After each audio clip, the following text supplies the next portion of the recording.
This is Mike. And Christina. This is Blind Chick Living interviews with care partners Patients.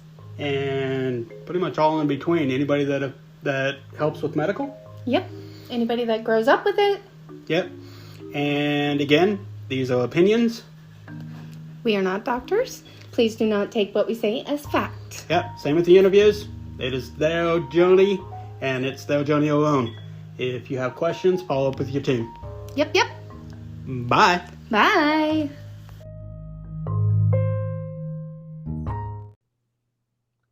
Hey guys, this is Mike. And Christina. And we are interviewing who? Gabi Morales.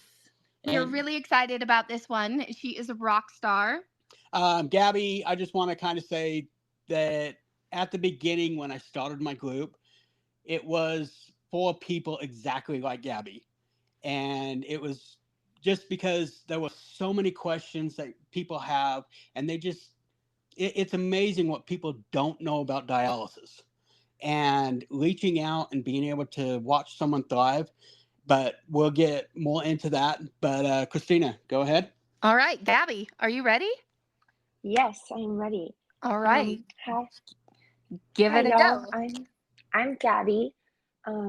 I was born with kinks in my ureters, so one of my kidneys partially formed and the other did not. The function that I did have, I was able to live until I was about 2 years old. Well, I mean, I'm still living now, but I was able to live until about 2 years old with that function before I went on dialysis. I did inpatient hemo in the All Children's Hospital in St. Pete starting out, and then eventually I had problems with my catheter because they don't do fistulas and stuff like that for younger children. Oh. So I had problems with my catheter that I had for a while, and so they recommended PD. So my parents actually, my dad worked the night shift, so they would take turns doing PD with me at night. Wow. So I started out doing that. Yeah. And Where then, would we be without our parents, right? Literally, I don't even know. And they're still with me to this day, like helping me do stuff. My dad's here with me in New York now with the second transplant. So when you were doing PD, what machine did you use? Do you know? I don't remember the exact machine, but I know since there's been no innovation, it's literally the same machine that I used when I did PD just a couple years ago. Okay, cool. So I'm thinking probably Liberty. Yes. So Yeah. It's kind of crazy that, that we haven't had any updates, and it's been over 20 something years. Well, what's crazy is there actually has been, but they put it on the shelf. Baxter came out with a newer PD machine that actually talks, and it's phenomenal for traveling.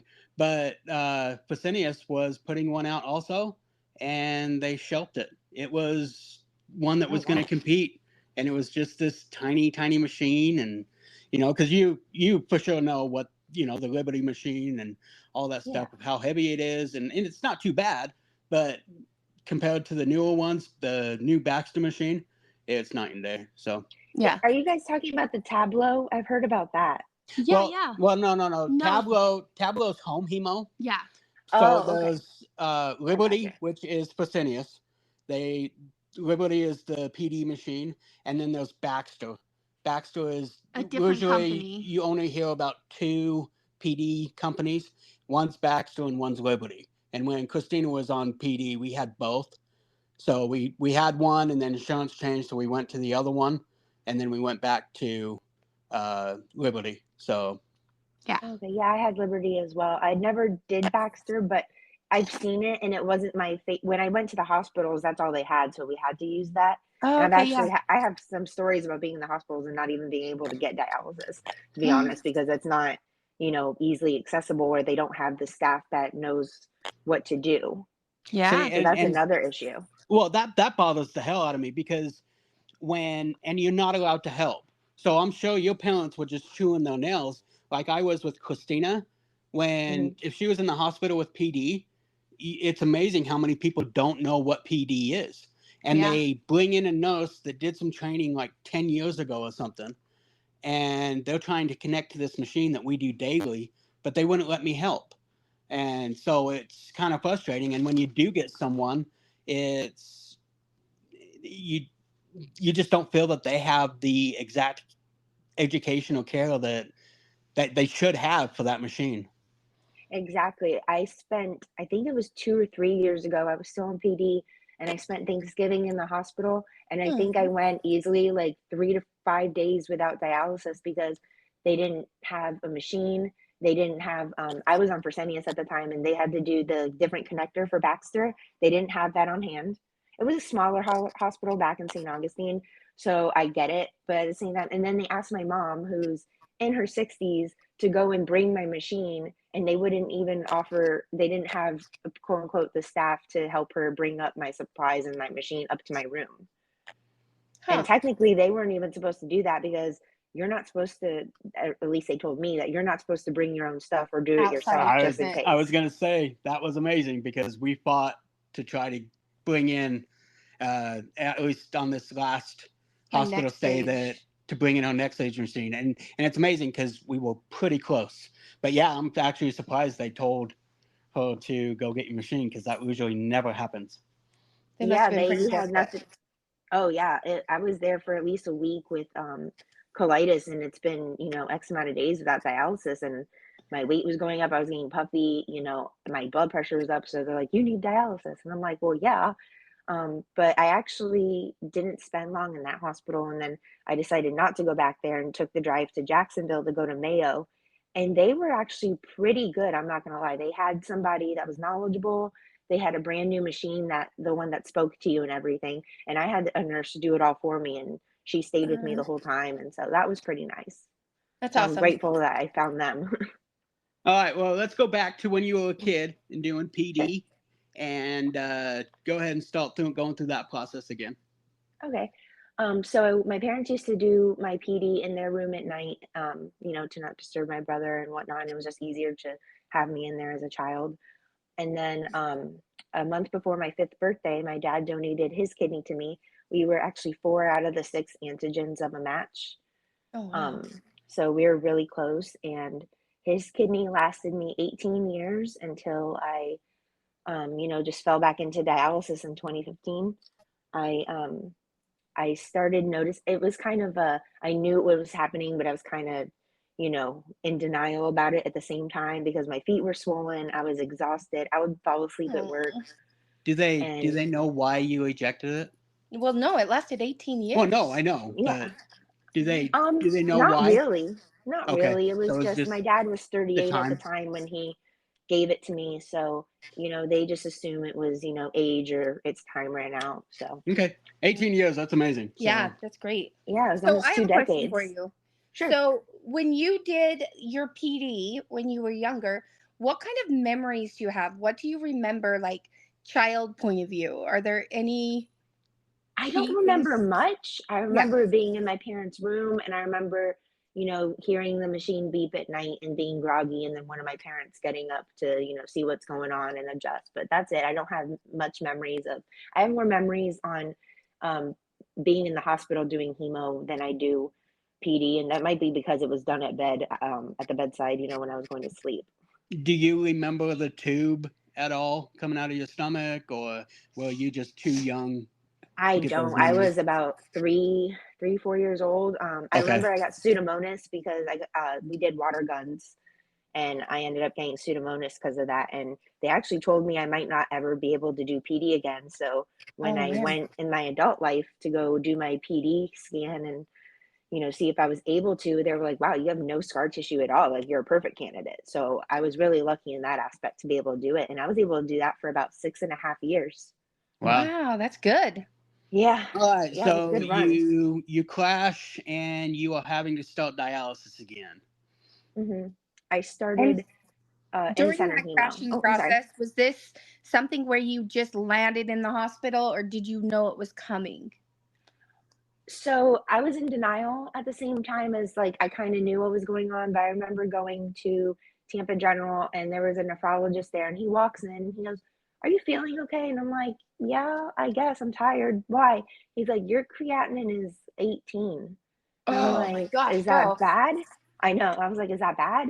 And he was like, "Yeah, you need to go dialysis." I'm like, "Cool. I'm gonna call my parents. I'll be back, in a few days." And he's like, "No, you don't understand. You have to go now to the hospital."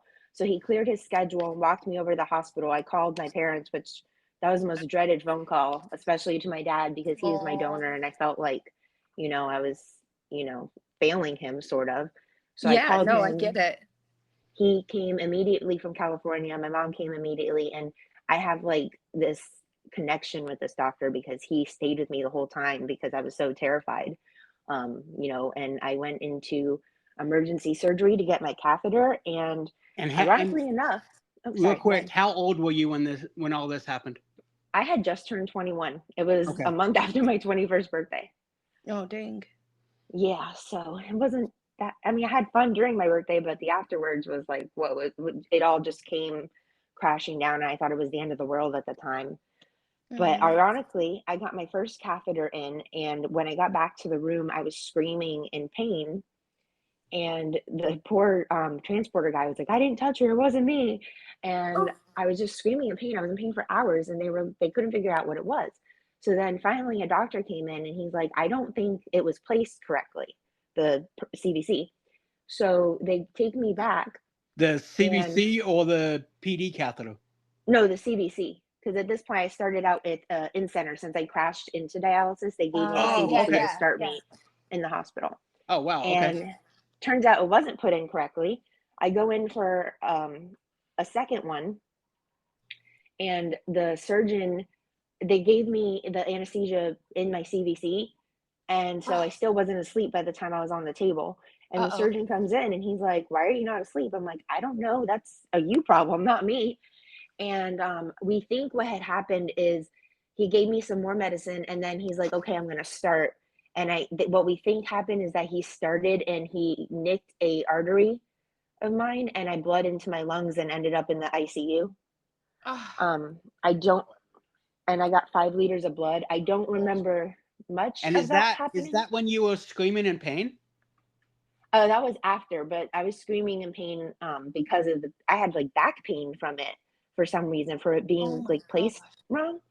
So And did they explain to you how it was placed wrong? No, they were just like, sorry about it. Huh. Okay. And yeah. Wow. And it was a crazy journey in the beginning. So I got 5 liters of blood, and I woke up in the middle of surgery actually. There was a chaplain in there that was praying over me. They had my surgeon, and then there was a heart surgeon next door that had to stop his surgery and come over and help save me because I coded on the table. Oh my gosh. And this was supposed to be an outpatient procedure, and my parents were in the waiting room and they heard code blue and saw the surgeon like running out to them, so they instantly knew that it was me. So I think in the beginning I went through at least 3 catheters, because after that it was working. I got dialysis. I was moving to Fort Myers with my dad at the time, so when we got discharged we were making that drive back, and like an hour into it I looked down, I was wearing a white tank top and my whole tank top was covered in blood. Oh my So God. we had to turn around and go back to Tampa General, and where the nurses told me that was normal, and my dad's like, "No, that's pretty sure that's not normal." No. So then they fixed it, and I ended up going to Cape Coral. And do you know how they fixed it? No, I think they just replaced the new one. Oh, okay. Oh, okay. All right. Yeah, they didn't tell me much in that time, or I don't remember. I'm not sure, but we went to Cape Coral, and then that one wouldn't pool by the time we got to Cape Coral, and I did my first in-center treatment. So we had to go back to Tampa. And I finally got one that was working, and I did in-center hemo at that point as an adult, I believe, somewhere around 6 to 8 months before they offered PD as an alternative, because I was not handling in-center well at all. My blood pressure spikes in-center. So do you know why they took so long to offer you PD again? I think that they just wanted to wait for my levels to, even out, see where I was at that point, and see if I was even a candidate for that. Okay. But yeah, so I did that about 6 to 8 months, and then we did the PD, and that was perfect from the beginning, to be honest. And I started right away, and I did that for 6.5 years until I started noticing I wasn't feeling myself, because when I was doing PD, I was able to work, I was going to school, I lived on my own. And eventually I started feeling like really run down, but it didn't really occur to me that I wasn't getting adequate dialysis. I just kind of thought, this is Yeah, you what justify, happens. right? Yeah. And then I started getting these really bad stomach pains, and the hospital in St. Augustine told me it was colitis, but then I found out through all the cultures and testing and stuff that I actually had a fungal infection in my Oh, catheter. So that was unfixable. So they had to pull that, and that was very traumatic because I did refuse to go on in center again. I did not want that at all. yeah. And when I got to in center, it turns out that, and it was funny too, because I told myself and others throughout the years, when they offered me home hemo, I was like, absolutely not. No, not happening. No. Turns out I disliked in center hemo even more than the idea of sticking myself. Yeah, it's Yep. true. It's Yep. amazing the motivation of Yeah. having to do Incentro, because we were actually just talking about this the other day, where Incentro works for some, and that's great, but some it just doesn't work. It's just not enough It dialysis. Yeah, it you just end up being miserable and getting sicker and sicker, and Yes. I can't really say why one person thrives on Incentro and the other person just tanks. Well, and I So think there's something to be said about, like, and I'm sure Gabby will understand this. When you're in your 20s and 30s doing dialysis, you still have to live. You Mhm. still have to get yourself up and get to your priorities. Like when you're older and you're a senior, you can actually lay down and take naps. But like I was a single mom when I was on dialysis, and so I didn't have the option to go home and sleep. I had to keep moving, and in center is horrible for that. Yes. I didn't handle in center at all. My blood pressure would spike. I would get these god awful headaches. I remember mhm. when I lived in Fort Myers with my dad and I did in center, I couldn't even drive myself. And if I did drive myself, I would have to put my sunshade up and have my AC on full blast because it's Florida, and just sit there and chill out and try to sleep in my car at least for like an hour before I can make it home. And it was literally like a 7-minute drive home. Because you were So so it was, dehydrated. yeah, it was insane. And another thing in center too is, they ask you what you want to pull, but let's be honest, how many times do they, when, how often do they really listen to you Yeah. before, until they do their own thing? Yeah. And then you have, of course, like they make mistakes. And I've had times where they put in like to take off 5 kilos, and an hour into treatment, you're dying. Like, what the Yes. heck is going on? And it's because they put in the wrong number. Yes. And I have to be diligent too, because my second time in center before I started home hemo, I had to, I would get to my chair and there was an incident where it said my name on the chair, so it was my documents, but I looked at my heparin dose and it wasn't my heparin dose. And I'm like, hey, I think you gave me somebody else's heparin dose. And they're like, oh yeah, good catch. So, these are little things that you have to be mindful of in Yep. center. And it's one thing if I do something wrong, then that's on me. That's my mistake. But I get upset when it's other people and I don't want to have to take that out on them, Yeah. So yeah. Exactly. We talk about that all the time. Well, be diligent about knowing what your care is. Don't just sit there and allow them to give you something without telling you what it is or the And how amount. much? Yeah. Just be informed of what they're doing, because it's like just like what you said. You got a new tech or whatever, and they're supposed to give the person next to you that dose, and it's like it could be life and death if you don't actually ask and find out what they're giving them, question them at least a little. Yeah. Right. And oh, I'm sorry, I forgot where I was going with this. Oh, but my blood pressure would spike, and at dialysis, they would give me Clonidine like it was candy in center, like literally every hour. They would What check my is blood that? pressure. Really? Oh, What is Clonidine. Clotidine? I've actually never heard of that. So Clonidine is a blood pressure medicine that they give you, and it reacts quickly and it reduces your blood pressure. But an ER nephrologist actually told me that the Clonidine has a rebound effect. So if Yeah. you take it consistently and it lowers your blood pressure, that's great. It'll lower it, but then it'll bounce back twice as high, like later. So that's why they would have to keep giving me more. And Yep. so I eventually got onto this new medication, blood pressure meds, nifedipine at the time. And Okay. my doctor pushed this so bad. And I tried it, and I tried it for, 2, 3 weeks at least. And every time I took this, my blood pressure would tank to the point where I was in bed throwing up for hours. I had, Oh the worst my. headache. And I told him, I'm like, I can't do this. And he's like, you just got to, try a little bit harder because you have to get used to the symptoms. And I'm like, I cannot. And it got to the point where I didn't take the nifedipine because I couldn't. I didn't want to be Yeah. sick all day. And And was this a nephrologist that you were really familiar with, or? yes, Okay. yes. So I agreed to try it, but then, a week later, I was like, screw this. I'm not doing this. Mhm. And I took, matters in my own hands, didn't take it, which obviously we don't recommend to do, but I was young. And it turns out I remember driving one day and I'm like, that's weird. I need to see a eye doctor because my vision is kind of blurry.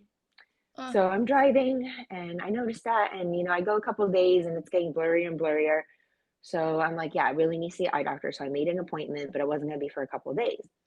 Um, so I went home and I remember going to sleep, and when I woke up, I could not see anything. It was just black. oh my gosh. So I called my dad and I was like, hey, I can't see. We need to go to the hospital. So he's like, okay. So he helps me, get to the car. And right when we pull up to Tampa General and I'm getting out of the car, I start seizing. And I had more seizures in the waiting room. And it turns out I had what they call PRES syndrome. It's posterior reversible, I don't know what the E stands for, syndrome. And what it is my brain swelled and pushed on my occipital lobe because of my high blood pressure. And so What? that's what caused the seizures. So I ended up in the ICU with that, and I was still seizing. And when I woke up in the ICU, my brain was swollen, so I wasn't myself. I was angry. I was very violent. I was not myself at all. I was throwing stuff. I was screaming at people, and I had like the EEG on my head, and the picture that they showed me of my EEG reading, it literally looked like scrambled eggs, like a toddler drew like just random squiggles all over a piece of paper. And Wow. so I was in the ICU with that for I think like a week before, the swelling went down and we found a blood pressure medicine combo that worked. That was actually the New Year's of, I want to say 2016 was when So that happened. when did your eyesight come back? It took about a week for it to come back, and it came back slowly. I remember my mom gave me my phone, and I could still see a little bit, and I was like, "What's that black thing on my screen?" And my mom's like, "That's the picture of Zeus, my dog at the time." And I'm like, "Oh," because I couldn't see clearly what it was. Wow. Okay. Yeah. So I don't know if you know, Gabby, but I had seizures and lost my eyesight. No, I didn't. Wow, Yeah. So that's when I was incredible. pregnant, I got toxemia. And so I woke up one morning and completely blind. And so I went into the Wow. doctor, and the doctor was like, "Oh, you're dehydrated. Go get some fluid at the hospital." Well, I got to the hospital and I went into seizures, and mine ended up being permanent. And so I have no central vision because during the seizures, my optic nerve and my retina and both eyes imploded.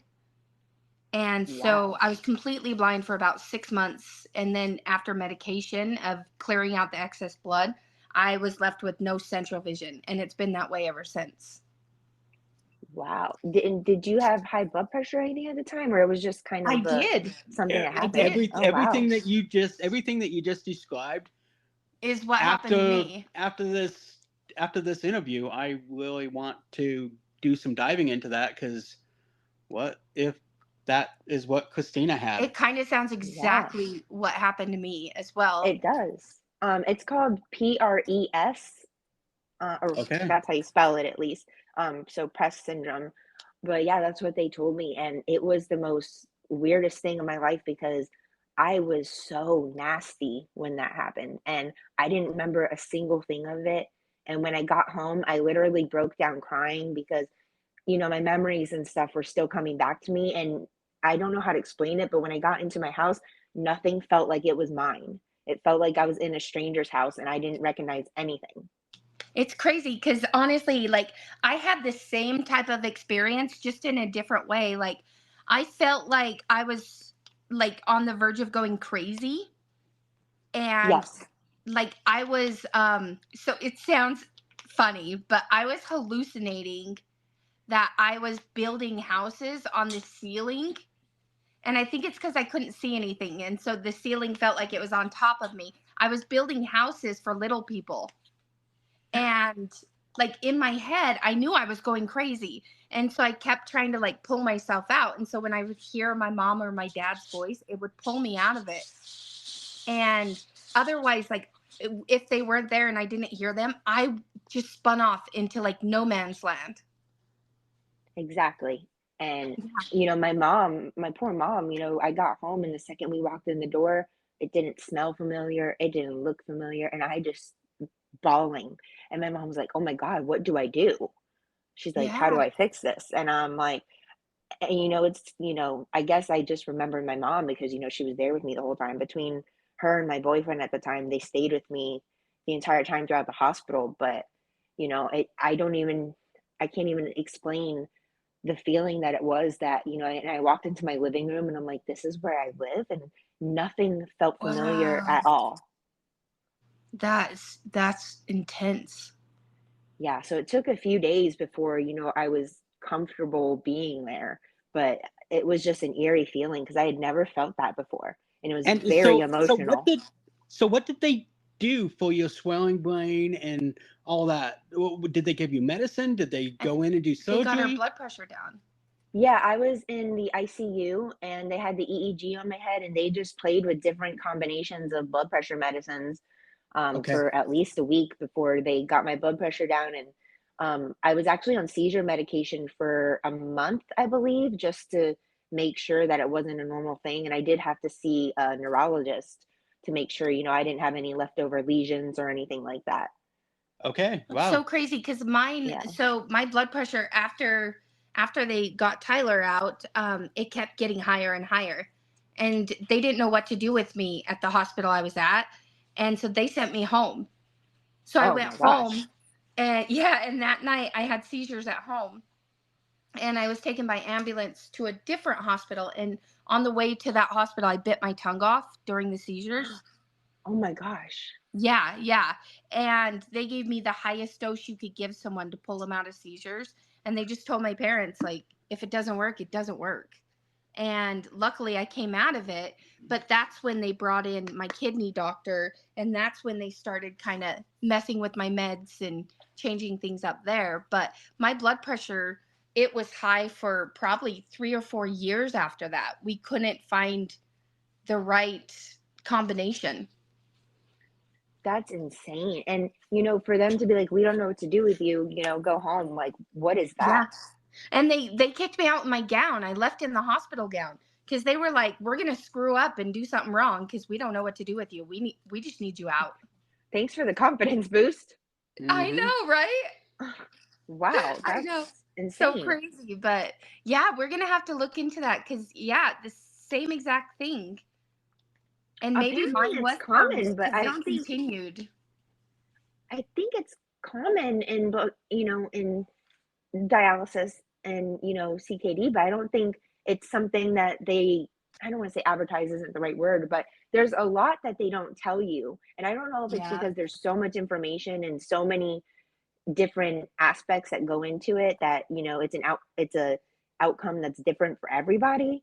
Um, but I just think there's so many things in the dialysis world that you have to learn by experience that, Yep. they don't tell you because it's not a high possibility it might happen. It's, Well, You're sometimes right. it's Yeah. there. and what's crazy when they mention it or you mention it, they respond back like, "Oh yeah, well we can test for that." I'm like, Yeah. well, why weren't you Why doing this? didn't Why didn't you we? test Yeah. 5 years ago? That is exactly why I started the group because we kept on getting where Christina would have a symptom and then it would be, well, she experienced this.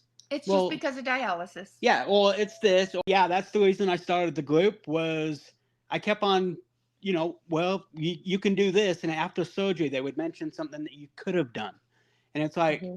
well, you could have told me that an hour ago. I would have changed my mind. And like, I don't know if it happens with every like disease or condition, but like, it seems like with kidney patients, like they always say, well, that's really rare. That never happens. But it Right. always happens to us. We are those bodies that we just don't work properly. Right. And maybe there's some stuff that does happen that they haven't discovered yet. CKD has a lot that goes into it that are many different I can't think of the word I'm trying to say, but there's so many things that go into it. Like, Yeah.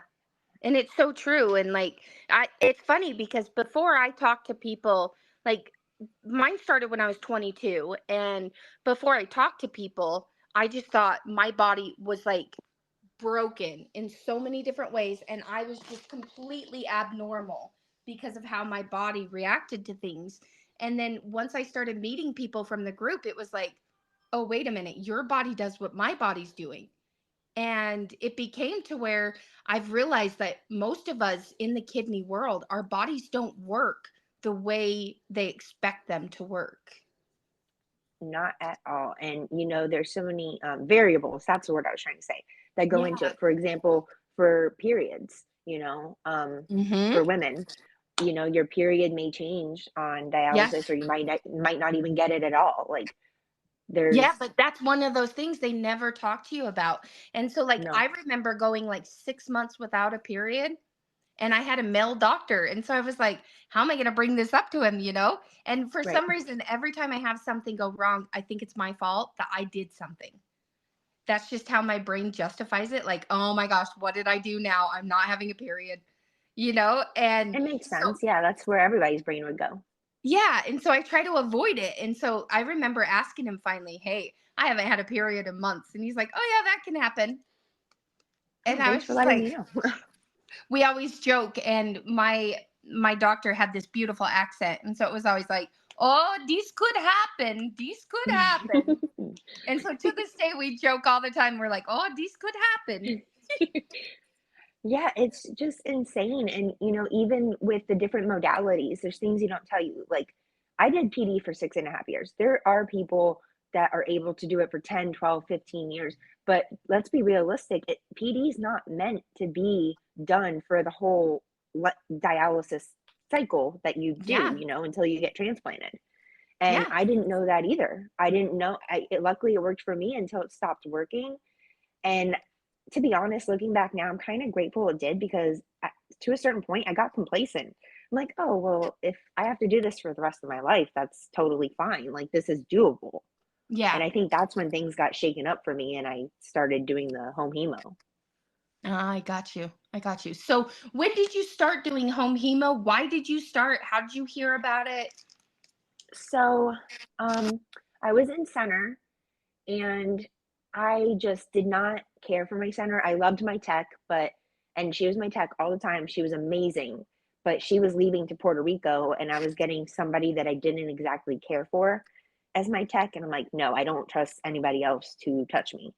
So I was asking about my options, and my dialysis center at the time had this program called Experience the Difference, where you go in at your normal time, but instead of going to your normal chair, you're in a private room with your own nurse, and they hook you up on home hemo, and they show you the machine, they show you how it works, they tell you, they tell you pretty much the basics. They don't get into training or anything. But I Yeah. remember that first day I went in and I got out, and I'm like, wow, I feel really good. It was a short time. It wasn't my whole chair time, because, obviously you don't need the whole chair time. So it was Yeah. only about 2 hours. And I got out, and he's like, the nurse was asking me how I felt. And I'm like, I feel pretty good. I think I might go to the park today. He's like, see, I told you, you're going to feel a difference. And I did that for a week. And that whole week I felt fantastic afterwards. I got out by, before 8 o'clock, and it was wonderful. I was able to have the rest of my day. And I'm like, wow, this is something I can see myself doing. And then Yeah. initially I started with my chest catheter and doing that. And they're like, hey, your chest catheter is great and all, but that's not an, reliable option either. You can't have that in forever. Yeah. So I'm like, okay. And I'm like, if I'm going to do this, I might as well, go all in. And I'm open to the idea of a fistula. So Yeah. I went and they did my fistula surgery in one go instead of doing the two separate surgeries where they do the first part and then the second part and connect it all together. I got Um, you. but my first fistula failed to mature. So then I had to get a graft. But luckily they were able to do it in the same arm. And the graft, my arm looked really nasty for a while, but once it was able to use, it worked perfectly my whole duration of, home hemo. And it, I was really uncomfortable at the time with sticking myself. And that's right when I was doing Experience a Difference. And this was, I would, it was starting to be, a new way of life for me. And I kind of made the decision to do this. I was looking at groups, and that's how I found you guys. And so when I started cannulating and I started being more interactive in the group, you guys have been a blessing to me. Like, you guys have Mm. made me find the courage in myself and the confidence that I never even knew that I had, to be honest. Oh my gosh, that's But yeah, incredible. you guys were so, like, such great help. And seeing Mike's videos that he posted and the information, I would watch all that and reading everybody's comments and posts, and I'm like, okay, maybe I can do this. See, and we And we feel the exact same way. Like we we have met all these people that like they know so many different things, and together we can close those gaps of, well, this could happen. We can close them yeah, together. And so I really think like me and Mike have so appreciated everyone we've gotten to talk to, because it validates what you're going through, because I feel like this dialysis world was a solo journey for so long. And oh yes, and that's such a problem. Having people to relate to is everything. Yeah, and it's just like the I remember doing the video on how to chevron your needles, and it was actually almost a year ago, just a couple of days ago, and how many yes, people responded to that of we do this, we do this, we do this, and it was amazing because I saw at that time you were so frustrated, and but we kind of got a team together and was just kind of, hey, we do this, we do this, we do this. And even when I told Christina that you got your kidney, because I mean we interact with hundreds of people Yep. throughout the group and all that stuff, but she knew exactly who you were because I referenced you from a year ago of, you know, talking about care partners, talking about placing of needles, and it's just amazing how just the transition that we watch, and we've never met, but yet we've talked so many times. Yeah. yes. And too, I did the training, and I have a bone to pick with the training because it's a lot of training for home hemo in just 6 weeks. And then I Yeah. feel like they kind of feed you to the wolves. So to have you That's, guys there was like a blessing because I knew how to tape. I did the training, I knew how, but you go home and you kind of get a brain fart. yeah. Oh And yeah. so to see you guys, I think what my problem was I wasn't putting the tape, the first piece of tape over the wings. I think I started and I was going lower. And I think that was my problem, why I was having the issues with the taping. And so to see that simple fix, I'm like, oh, that makes so much sense now.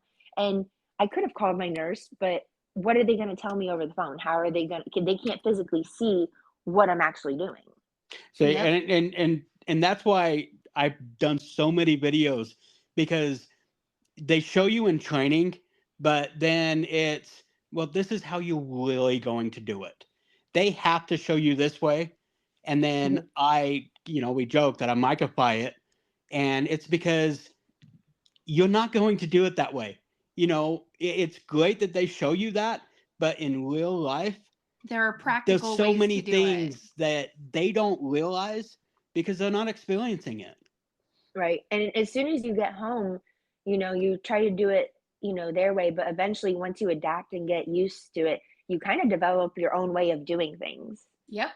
And You're it right. kind of just works out, and you just adapt to it. But one thing I'm really grateful for is that my nurse that trained me, right when I was about to go home, like a couple days, she was like, "Hey, there's going to be a little bit of hiccups because you're going to be in a new environment." And I'm really glad that she told me that, because if I just went home expecting perfection, I would have been Yeah. even more frustrated than I already was. Yep, it's true. Yeah, and I, in fact, I even remember telling you, it gets better. I promise. I promise. Once, and it's like almost an overnight thing where you're It like, just I can't clicks. handle this. I can't Yep. handle this. I can't handle this. And then no alarms. And it's like, oh, Exactly. this is what it's like. And that's what I tell people too, is I'm like, don't give up. I promise you. I promise. Once you get past that brain fog of being home on your own, Yep. it's this amazing thing of like, almost like I said, almost overnight, where you're like, oh, okay, all the kinks are done. I've attempted to kill myself on this machine so many times Yeah. that I've taught myself How not not to do any of to? those. And Yeah, that's the thing. I literally. think like when you get the alarms in center, it's fine and everything, you know, but like getting an alarm at home is completely different. And once you face so many alarms, you start to have it. But you've got to Yeah. get that time period of having all those alarms by yourself under your belt and retain how to fix them properly. I agree. I remember the very first week that I did my 4 treatments with no issues, I was crying. I was like, there's no Yep. way. Like the other foot's gonna drop somehow, some way, but it didn't. And I went months without, having an issue. And I'm like, wow, this is crazy. And it's funny because they tell you, things will happen. Sometimes, you might pull the needle and you're not holding it and you might bleed. And people, when I post that online, people are like, oh my God, are you okay? That looked like a murder scene. I'm like, oh yeah, I'm fine. It's burnt out like a geyser. Yeah, Hmm. it does. It shoots. But I think it's also important for people to see that, to know, what we go through. I mean, I know people are queasy of blood and stuff, but I think realistically, people do need to see that because, Yeah. you never know who's going to see it. And that might be, their future or somebody they love's future or something like And they that down the won't road. freak out completely. Say, Right. and I would make a joke of every time I almost kill Christina, I learn a really good lesson, and I Yeah. post videos on it because I'm like, nobody told me this, or and it's amazing, like you said, just that first week Mm-hmm. of, because we were the same way. It was around Christmas time, all the holidays, and Christmas Day was our first day home, and I didn't know if I was going to be able to keep doing this because I would work and then I would come home. We'd do treatment. 9 o'clock would roll around. I would go Go to right to bed, bed. and Get it up. would just be over and over It again. was nonstop. And Yeah. Hmm. and on top of that, you were getting alarms. And back then, I was hanging off jets and sanding, and so it was like, I don't know. Personally, myself, I was like, I don't know if I can keep doing this. And then, like you said, 1 week happened, and it was like, oh, this is what it's like. Yeah. Okay, cool. We can watch movies and we can just do treatment.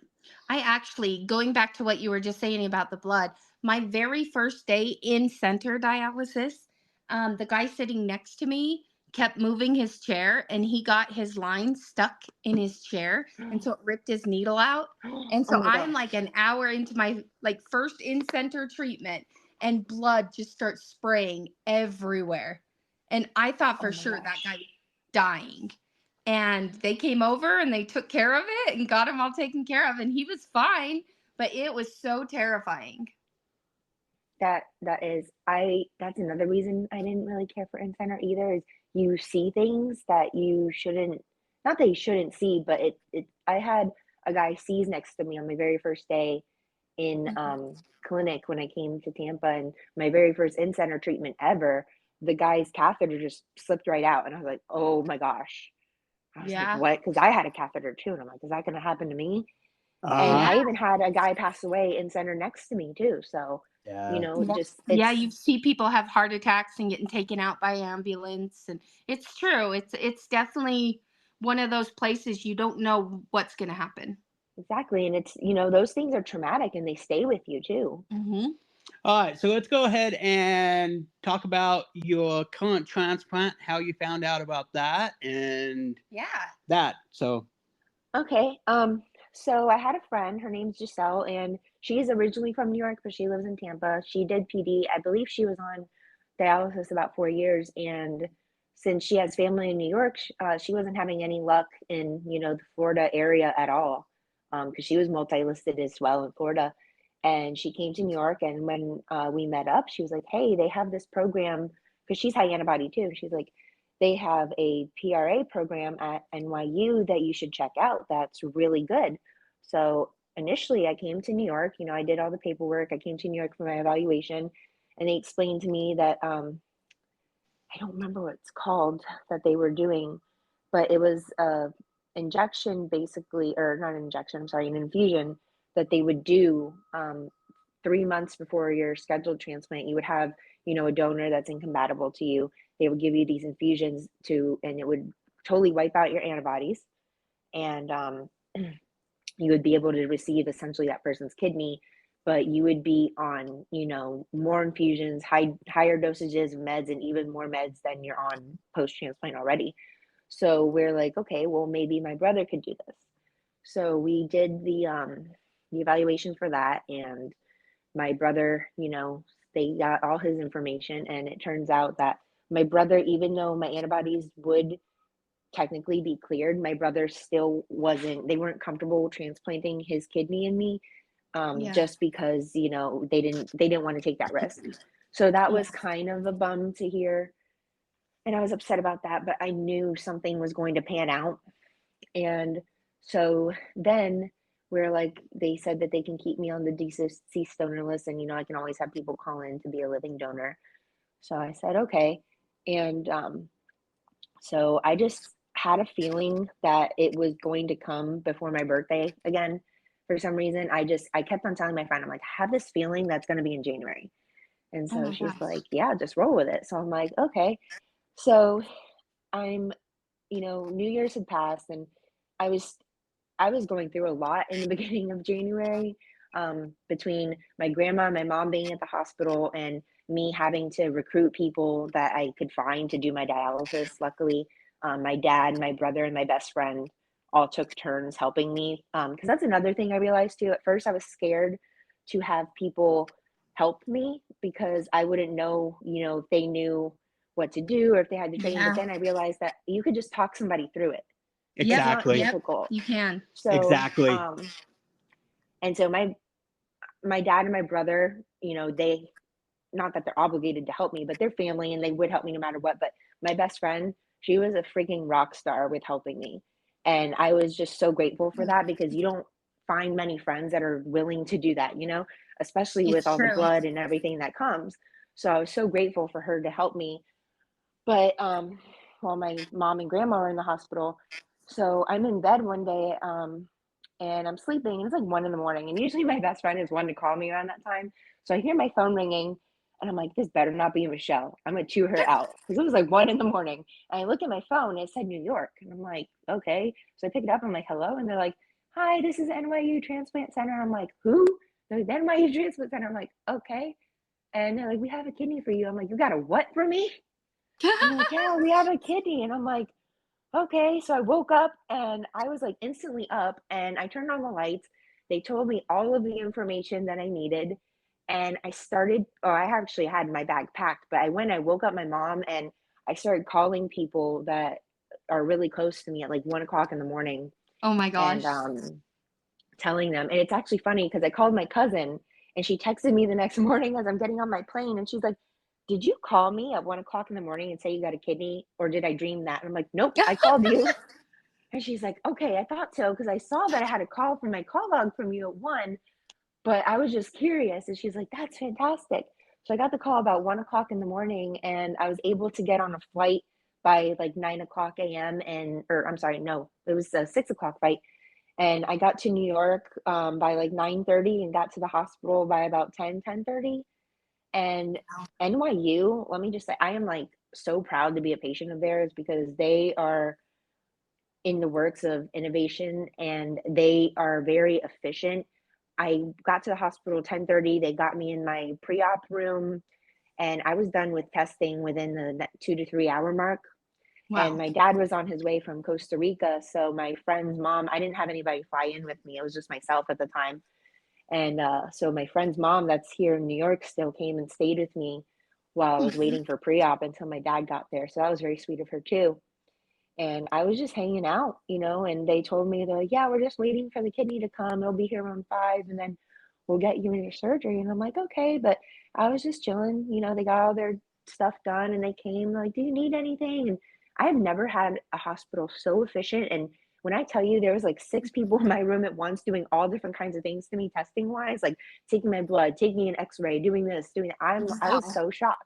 I was like, I have never experienced this type of, it kind of felt like NASCAR when everybody was doing everything at once. That's awesome. And It's so, a pit stop. yeah, I was like, wow, this is shocking. And one of the things that I was like not happy about was the waiting time and like, the not being able to eat, but the time went by Yep. so fast.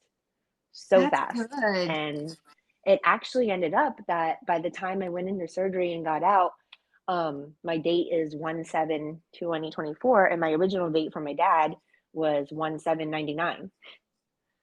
So I Hey, have the wait. same So date how for both long have you kidneys. had this transplant? It'll be a month on the 7th of February. Oh, okay. Yeah. Girl. Yeah. So it kind of, God is good because it felt like my whole life in that moment just did a full circle that I have the same date for both kidneys. Oh my gosh, I'm so happy for you. She's the one I was talking about. Well, exactly 25 years Yeah. later, 25 years right? later. Yeah. Okay, yeah. That's insane. Okay, you have to explain that for everyone to hear. So I got my original kidney from my dad. He was my living donor on 1/7 of 1999, and I got a deceased donor on 1/7 of 2024, exactly like 25 years later. So it was That's so amazing. ironic. Insane. I And know. so, I'm was like, that your first call for transplant, or did you it get some was. other offers? No, I never had any other offers, no dry ones, nothing. Wow. Okay, And wow. I don't know if it's due to the high, the population is higher here in New York, but my kidney didn't even come from New York. It was on the West Coast. Oh, Huh. So, really? yeah, but they also here at NYU, they do this thing where they look at all of your antibodies and they look at the ones that are lower that aren't really as significant, and they look for a donor with those antibodies. And I don't know if that's Oh, something that they do at other hospitals, but I was listed for, gosh, more than 8 years in Florida, never got anything. wow. Huh. Yeah, That's a so long it's time pretty too. 8 crazy. years. Yeah, Wow. it's What were kind of your antibodies detrimental. at? 100% when I came to New York. Okay, Okay. so are mine. That's what Christina is. Yes. So we're just kind of waiting for that So lottery kidney for Yeah. her. did So you have to be a New York citizen or? No, you can register anywhere and Medicare pays for it too. You can be on as many lists as you like. so Um, did so tell us about that. Did you have to do tests for every single one, or were yes. they able to pull from your hospital to get the tests? No, when you go to each transplant center, they usually have the same qualifications, but some tests might vary here or there. So Okay. usually you have to come out and spend time doing, all the tests for all the different hospitals. But they were pretty good at arranging it where I was only here for about 2 to 3 days, and within those first 2 days, I got all my testing done, and Oh, it was like wow. back to back, Okay. so it was really quick. Okay. That's amazing. Well, Wow. maybe I might Yeah. check into that. Yes, New York is amazing. The nurses at the hospital say everybody was so happy, and Well, we were told that she will pretty much have to get a transplant from the other side of the country because she has antibodies for the Utah, California area. So yeah, that's a good just idea. don't lose hope because and it's funny I say this now because looking back, I've had people reach out to me who were 100%, and they're like, "Don't lose hope. You can do this. You got this. Like it's Yep. gonna happen." And I'm like, "Yeah, okay, like thanks." Yeah, we'll And it's see. true. Well, Yeah, and and it's we totally have a true. chick named Candace that is in Washington D.C. and she got the same thing. She was 100% antibodies. They had no I think idea. she was And 99. was But she? she got hers, and she actually felt guilty because she was on dialysis a rather short period of time, and she felt guilty that she got a kidney and these other people that she knows have been on for so long and they haven't. And so she had a hard time kind of dealing with the kind of a survivor's kind of guilt. Yeah, I've had a couple of my friends, that got transplanted that say that to me, and I'm like, don't worry about me. I'm fine, I'm fine where I'm at. I'm chilling, when it comes, it comes. Exactly. Yep.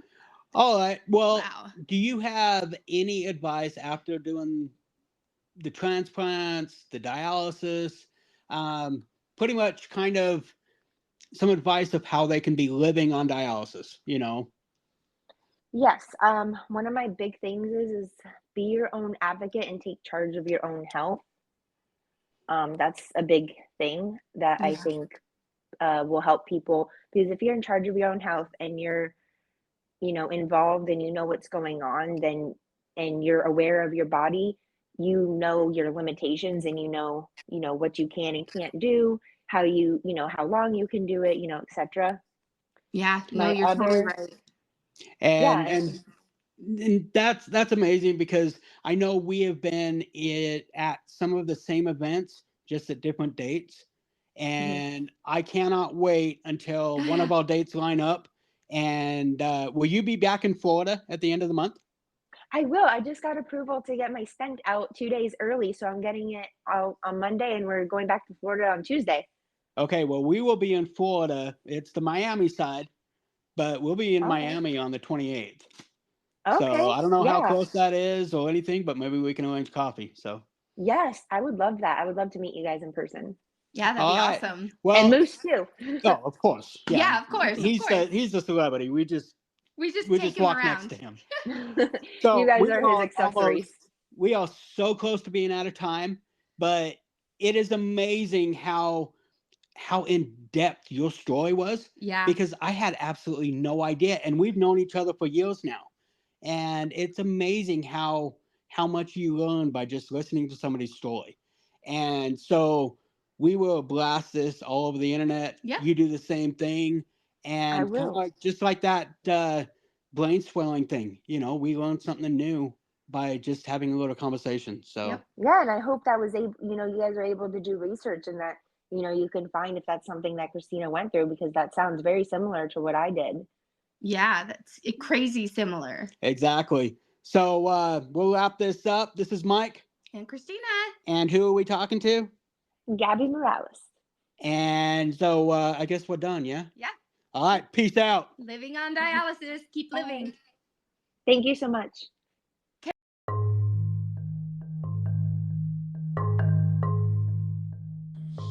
Hey, this was Blind Chick Living Podcast. And if you liked what you heard, hit that follow button and like it and share it. The more people that know about kidney disease and dialysis, the better. And if you have any questions that you want answered, or you have a comment about a transplant or your medical journey, in the About section, there's a voicemail link. Go ahead and click on that. Send us your question. We'll answer it on the next podcast.